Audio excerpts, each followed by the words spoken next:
Ok, bonsoir à toutes et à tous les amis, c'est Luc, j'espère que vous allez bien. Donc aujourd'hui, une nouvelle vidéo informative, que ce soit pour les nouvelles troupes, mais également pour pouvoir battre le niveau comme par magie.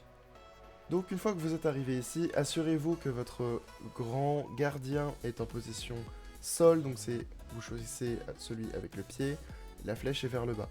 Donc ensuite, on commence tout de suite par aller détruire tous les réservoirs et aller récupérer la licorne. Une fois que c'est fait, vous allez détruire le cadeau pour geler la tour de l'enfer et ensuite attaquer cette même tour de l'enfer. On va s'éloigner un petit peu, vous allez comprendre pourquoi. On va détruire ceci et on va tout de suite aller détruire les cadeaux pour libérer les deux sorts. Et ensuite on peut envoyer nos gobelins. Et donc là ici vous allez laisser le grand gardien prendre le dégât des gobelins, voilà, pour pas que votre licorne prenne de dégâts. C'est important, donc là vous le laissez, faire à ce niveau-là. Si jamais vous avez besoin de récupérer de la vie avec votre grand gardien, vous pouvez rester ici pendant que vous attaquez et que vous détruisez donc toutes les défenses qu'il faut détruire par ici. Vous pouvez le laisser gentiment se régénérer. Donc ensuite, on va aller libérer les petits cookies, détruire la tour de l'enfer, retourner juste ici pour que vous puissiez utiliser la boule de feu et détruire tout ce qui traîne par là. Une fois que c'est fait, vous allez libérer le reste des troupes. Vous allez détruire le monolithe. Et une fois que ce dernier a été détruit, vous vous attaquez à la tour d'archer multiple. Une fois que c'est fait, vous allez gentiment mais sûrement envoyer votre grand gardien sur le bord de la map. C'est important sur le bord de la map pour pas qu'il se fasse attaquer autour. Voilà, puis ensuite vous continuez par là. Vous détruisez la tour de l'enfer. Et puis ensuite vous libérez les chouettes électriques. Et maintenant vous allez tout de suite partir pour le sorte de feu d'artifice au milieu.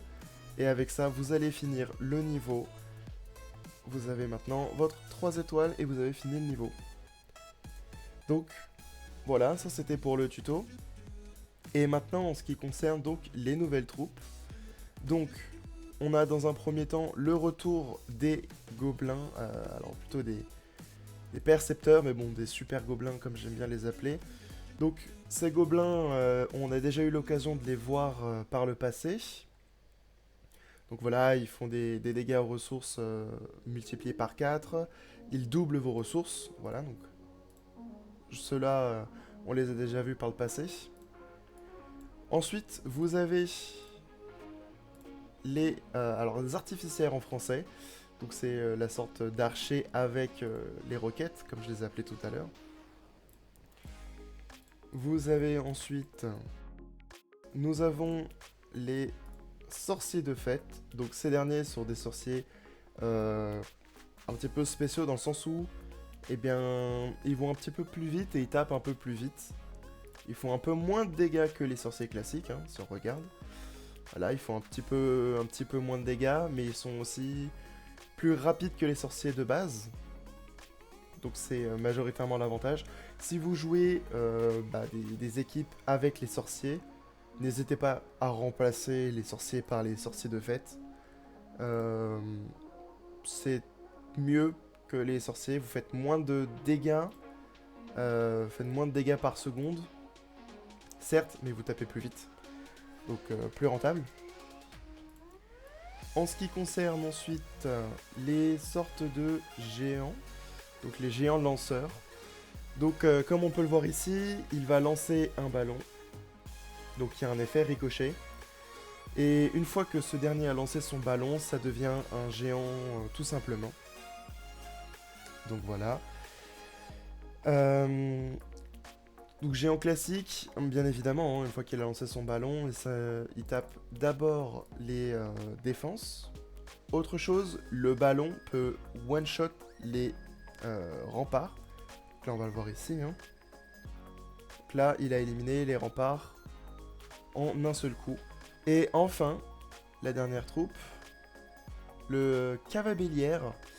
Donc, qu'est-ce qu'il fait? Eh bien, c'est un petit peu le même principe qu'un chevaucheur de cochon, sauf que ce dernier tape déjà de loin.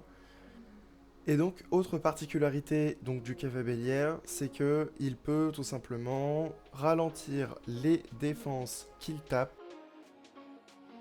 Il commence tout d'abord par arriver sur la défense, il tape donc au corps à corps la défense, il la ralentit, et une fois que c'est fait, il va pouvoir devenir une troupe plus ou moins de loin.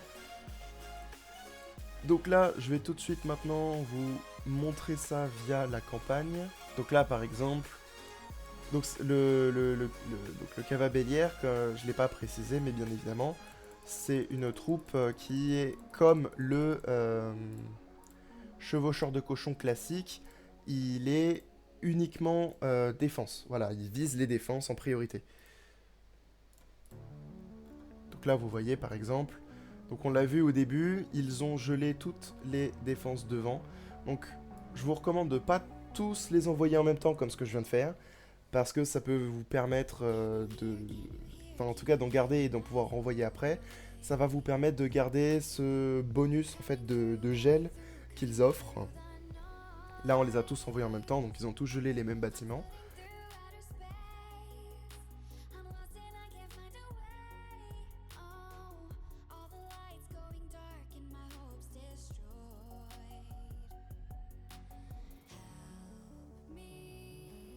Donc maintenant, on va parler des super géants. Donc on va aller tout de suite, toujours sur le même niveau. Hein. Donc les super géants, comme je vous l'ai dit, ils commencent d'abord par taper au loin et ils détruisent les remparts. Alors là, malheureusement, on n'est pas assez loin pour pouvoir faire des dégâts directement au niveau des remparts. Mais voilà, vous avez compris, il y a le ricochet qui détruit les remparts. On vient de le voir là-bas. Donc, le super géant, hein, il est pratique si jamais vous avez prévu d'entrer sur un coin de la base et que vous devez supprimer en fait des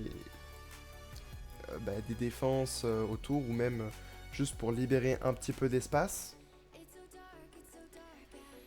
Alors n'oubliez pas, ça reste des géants classiques une fois qu'ils ont lancé leur ballon.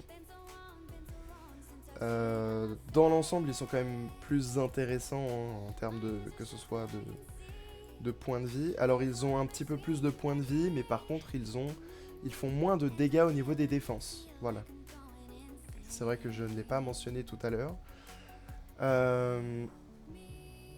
Donc ils sont plutôt efficaces. Vous pouvez les utiliser si vous utilisez des attaques au sol notamment.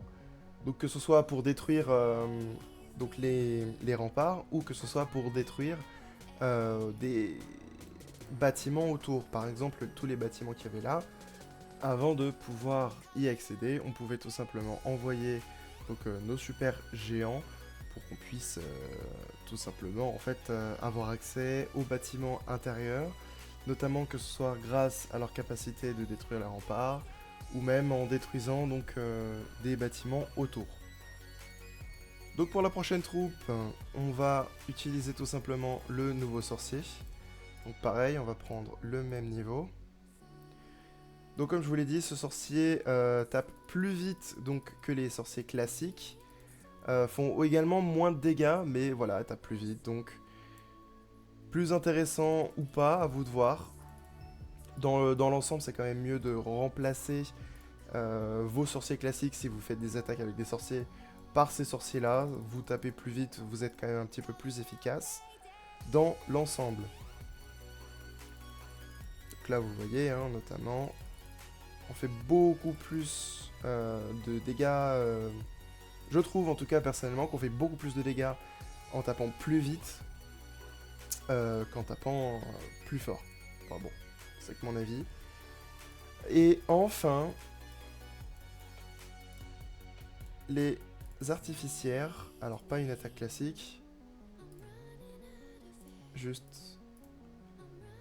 Donc, l'artificière, c'est la troupe que je vous recommande le moins.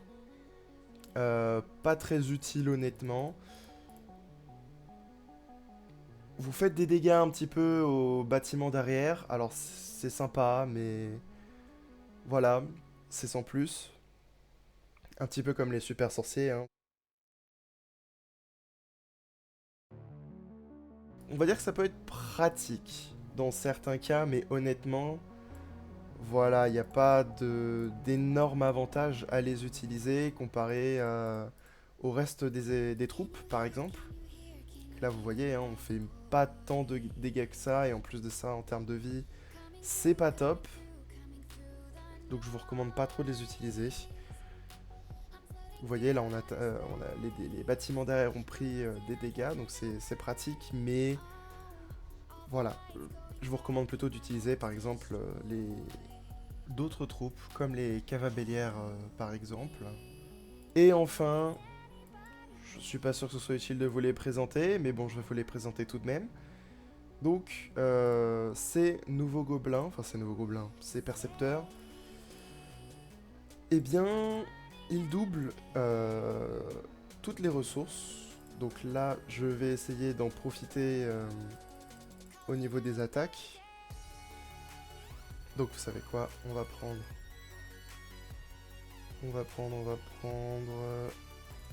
des sapeurs, les nouveaux géants, les fameux géants,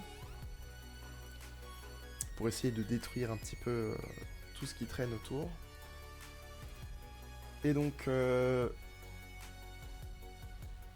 ça me paraît pas trop mal dans l'histoire. Ok, donc on va pouvoir poser ces deux géants, histoire que on puisse détruire les remparts. Et donc là, on va pouvoir gentiment mais sûrement envoyer nos petits percepteurs, ou debt collecteurs en anglais, hein. Et donc, vous voyez, en fait, on double nos gains de ressources, hein, donc ça...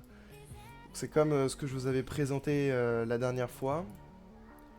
Très pratique, franchement. Ça vaut le coup de les utiliser si jamais voilà, si jamais vous avez besoin de ressources. Si vous n'avez pas peur de perdre vos trophées, je vous conseille de juste faire des attaques comme ça. Donc vous envoyez vos debt collecteurs au sein des bases adverses pour pouvoir récupérer le plus de ressources possible.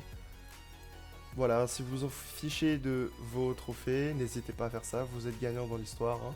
Regardez ce qu'on a gagné. C'est franchement très très rentable.